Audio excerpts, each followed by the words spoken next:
देहांत हुए काफी वक्त हो गया था। कावेरी जी की 3 बेटियां थी, ईशा, मोहिनी और सुहाना। तीनों ही काफी होशियार और नौकरी करने वाली थी। लेकिन उन तीनों से कावेरी जी इतना प्यार करती थी कि उनकी शादी की उम्र होने पर भी उन्हें पराये घर भेजने का उनका मन ही नहीं हुआ। अरे तुम तीनों मेरे कलेजे का टुकड़ा हो। जब भी तुम्हारी शादी के बारे में सोचती हूँ ना, बड़ा डर लगता है। सही कहती हो मम्मी, हम भी आपसे बहुत प्यार करते हैं। हाँ, मम्मी पापा की जाने के बाद अब बिल्कुल अकेली हो गई हैं। और मम्मी, अगर हम तीनों शादी करके चले गए तो आपका ख्याल कौन रखेगा? लेकिन अपनी खुशी की वजह से मैं तुम तीनों को बिना शादी के भी तो नहीं देख सकती ना बेटा। समाज के हिसाब से देखे तो यह भी गलत होगा और मैं ऐसा कुछ नहीं चाहती। लेकिन तुम तीनों से दूर होने के बारे में सोचती हूँ तो अजीब सा लगता है। लेकिन मम्मी, हम आपको इस तरह अकेला छोड़कर नहीं जा सकते। एक काम करते हैं मम्मी, शादी के बाद ना आप मेरे साथ मेरे ससुराल में चलना और मेरे साथ ही रहना। अच्छा, और तेरी सास मुझे रहने देगी तेरे ससुराल में? अरे बेटा, वहाँ ऐसा नहीं होता। बेटी की माँ कभी अपनी बेटी के ससुराल जाकर नहीं रह सकती। एक काम करते हैं माँ, आप ईशा और सुहानी की शादी कर दीजिए और मैं हमेशा आपका बेटा बनकर आपके साथ ही रहूंगी। मुझे नहीं करनी शादी। अरे मेरी बेटियां मुझसे कितना प्यार करती है, मेरी वजह से अपनी पूरी जिंदगी दांव पर लगाने को तैयार है। लेकिन मैंने ना इससे भी एक अच्छा उपाय सोचा है। क्या मम्मी? अगर आपके पास कोई सोल्यूशन है तो फिर क्यों परेशान हो आप? बताइए, क्या करना चाहती हैं आप? मैंने सोचा है कि अखबार में इश्तिहार देकर तुम तीनों के लिए 3 घर जमाई दामाद ढूंढ लूंगी।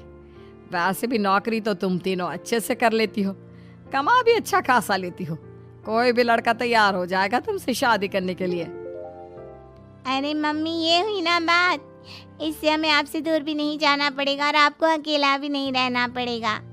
हाँ मम्मी, ये बहुत अच्छा तरीका है। मैं तो कहती हूँ आज ही अखबार में ऐड निकलवा देते हैं। बिल्कुल, आज ऑफिस जाते वक्त मैं ये काम कर दूंगी। और कुछ ही दिनों के बाद कावेरी जी को 3 घर जमाई दामाद विवेक, सुमित और अविनाश मिल जाते हैं और वो उन तीनों लड़कों से अपनी तीनों बेटियों की शादी करवा देती है। शादी के कुछ दिन के बाद, अरे अब शादी हो गई, छुट्टियां खत्म, तुम तीनों जाकर नौकरी करो, कुछ काम करो। अरे मम्मी जी, कमाल करती हैं आप। अब घर जमाए इसलिए थोड़ी ना बनाए कि हम बाहर जाकर नौकरी करें। मम्मी जी, मेरा तो घर जमाए बनने का मकसद ही यही था कि कमाने वाली बीवी मिल जाए। बाहर जाकर काम करने से तो मेरा दिल घबराता है। घर का कोई काम है तो बता दीजिए मुझे। अगर ऐसी बात है तो शाम का खाना बनाओ। मेरी बेटियां नौकरी से थकी हारी आती है, अब नौकरी नहीं कर सकते तो कोई बात नहीं, घर का काम करो तुम लोग। मैं तो घर का काम करने में बहुत खुश हूँ। बस ये बाहर धूप में निकलना, रास्ते में जाना, नौकरी करना, ये सब मुझसे नहीं होता। बिल्कुल ठीक कह रहा है सुमित। अरे गर्मी में, बारिश में, सर्दी में घर से निकल कर जाना और उधर बॉस की चिक चिक सुनना, इससे बढ़िया तो ये है कि मैं घर में झाड़ू पोछा कर लूँ। ठीक है, फिर तुम झाड़ू पोछा करना। अविनाश शाम का खाना बनाएगा और विवेक तुम सुबह का नाश्ता और खाना बनाओगे। मेरे तीनों दामाद घर संभालेंगे और बेटियां नौकरी करेंगी। अगले दिन सुबह के वक्त, मम्मी मुझे ऑफिस के लिए देर हो रही है, नाश्ता चाहिए। अरे उस विवेक से कहा तो था कि सुबह का नाश्ता उसे उठकर बनाना है। अभी जाकर देखती हूँ क्या कर रहा है विवेक। अभी तक सोया हुआ है क्या? सुबह के 10 बज गए हैं। सोने दीजिए ना मम्मी जी, क्या हमेशा हिटलर की तरह हाथ में डंडा लेकर खड़ी रहती हैं। मैंने कहा सीधे उठकर खड़े हो जाओ और जाकर नाश्ता बनाओ। लेकिन मम्मी जी, बिस्तर में से निकलते ही कोई नाश्ता कैसे बनाएगा? 2 मिनट वॉशरूम जाकर आता हूँ। बिल्कुल नहीं, सीधे रसोई में पहुंचो, मेरी बेटी को ऑफिस जाने में देर हो रही है। कुछ देर के बाद, हे भगवान, दोपहर के 12 बजे हैं लेकिन घर इतना गंदा पड़ा है। सुमित से कहा था मैंने समय पर झाड़ू पोछा कर देना। सुमित, कहाँ हो तुम? क्या हुआ मम्मी जी? सुबह की चाय तो पीने दीजिए। आप भी हद करती हैं, चिल्लाती ही रहती है। ये सुबह की चाय है या दोपहर की चाय? अगर तुम 12 बजे उठकर सुबह की चाय पियोगे तो क्या शाम का खाना रात के 3 बजे खाओगे? मम्मी जी चिल्लाइए मत, बताइए बात क्या है। अरे 12 बज चुके हैं, अभी तक झाड़ू पोछा नहीं हुआ, घर में देखो कितनी गंदगी है। अच्छा, तो आप इसलिए परेशान हैं। वो क्या है ना मम्मी जी, आज मेरे हाथ में दर्द हो रहा है। रात को उल्टी करवट से सो गया था, हाथ हिलाया भी नहीं जा रहा। कौन से हाथ में दर्द है दामाद जी? इस सीधे हाथ में मम्मी जी, हाथ हिल भी नहीं रहा है। विवेक, सुन लिया तुमने? सुमित के हाथ में इतना दर्द है कि बेचारे का हाथ भी नहीं हिल रहा। आज तो ये खाना भी नहीं खा पाएगा, तो एक जन का खाना कम ही बनाना। ठीक है मम्मी जी। अरे नहीं मम्मी जी, मेरे कहने का मतलब वो नहीं था। मेरा मतलब है खाना तो खाऊंगा ना। अरे लेकिन कैसे? हाथ तो हिल भी नहीं रहा है। अरे मम्मी जी, आपको ना किसी जेल में जेलर होना चाहिए था। बेकार में हमारी सास बनकर जिंदगी खराब कर रही हैं। अरे लगाता हूँ पोछा, एक बेचारा घर जमाई और कर भी क्या सकता है। शाम को जब ईशा, सुहाना और मोहिनी ऑफिस से लौट कर आती हैं। मम्मी, शाम के खाने में क्या बना है? अब ये तो तेरे पति को ही मालूम होगा ना बेटा, उसने ही खाने की जिम्मेदारी ली थी। लगता है मम्मी आपने ये घर जमाए वाला तरीका अपनाकर मुसीबत मोल ले ली है। आपके तीनों घर जमाए कितने आलसी हैं। मेरे वाले को देखो, दोपहर के 12 बजे सुबह की चाय पीता है और काम क्या करना चाहता था? घर का झाड़ू पोछा।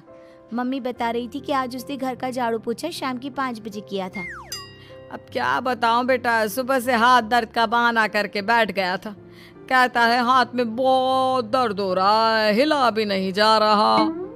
सब बहाने मम्मी, ये तीनों घर जमाए मिलकर ना बस बैठकर खाना खाना चाहते हैं, काम धाम तो बिल्कुल नहीं करना चाहते। अरे लेकिन ऐसे काम नहीं चलेगा ना, मुझे इन तीनों को सबक सिखाना ही पड़ेगा। अरे तो मम्मी, आप हिटलर से कम है क्या? आपने जब हम तीनों को सबक सिखा कर इतना लायक बना दिया, तो इन तीनों नालायक दामाद को भी आप कुछ न कुछ तो बना ही देंगी। हाँ मम्मी, बस अपने अंदर के हिटलर को बाहर लाइए और अपनी तीनों दामादों को अच्छी तरह से सबक सिखाइए। रही बात आपकी बेटियों की, तो हम तीनों तो हमेशा से आपके साथ हैं। अरे लेकिन बेटा, इस काम के लिए तुम तीनों को मेहनत करनी पड़ेगी। कैसी मेहनत मम्मी? ऑफिस में तो वैसे ही बहुत मेहनत करते हैं हम तीनों। अरे प्रेग्नेंट हो जाओ, प्रेगनेंसी का बहाना बनाकर कह दो कि तुम तीनों ने नौकरी छोड़ दी है 2 साल के लिए, और जब घर में खाने के पैसे नहीं होंगे तो अपने आप काम पर जाएंगे ये तीनों। वाह मम्मी, क्या आइडिया दिया है। मैं तो कल ही जाकर कहने वाली हूँ कि मैं प्रेग्नेंट हो गई हूँ। फिर देखना कैसे मेरा पति अविनाश भाग भाग कर काम पर लग जाएगा। और फिर 2 दिन के बाद, सुमित, मैं ना प्रेग्नेंट हूँ और इसलिए अगले 2 साल के लिए मैंने अपनी जॉब छोड़ने का फैसला ले लिया है। विवेक, पापा बनने वाले हो तुम। अब से ना तुम्हें ऑफिस जाना होगा, क्योंकि मैं तो 2 साल के लिए छुट्टी पर चली गई हूँ। अविनाश, अब तुम्हें जिम्मेदारी संभाल लेनी चाहिए, वरना ये घर कैसे चलेगा। हम दोनों मम्मी पापा बनने वाले हैं। लेकिन कावेरी के तीनों आलसी दामादों पर अपनी बीवियों की बात का कोई असर नहीं हुआ। धीरे धीरे कावेरी जी को चिंता होने लगी, क्योंकि उनके प्लान के हिसाब से तीनों बेटियों ने ऑफिस जाना बंद कर दिया था। आखिर क्या तरीका अपनाएंगी कावेरी अपने आलसी दामादों को काम करना सिखाने के लिए? जानने के लिए सुनिए इस कहानी का पार्ट 2।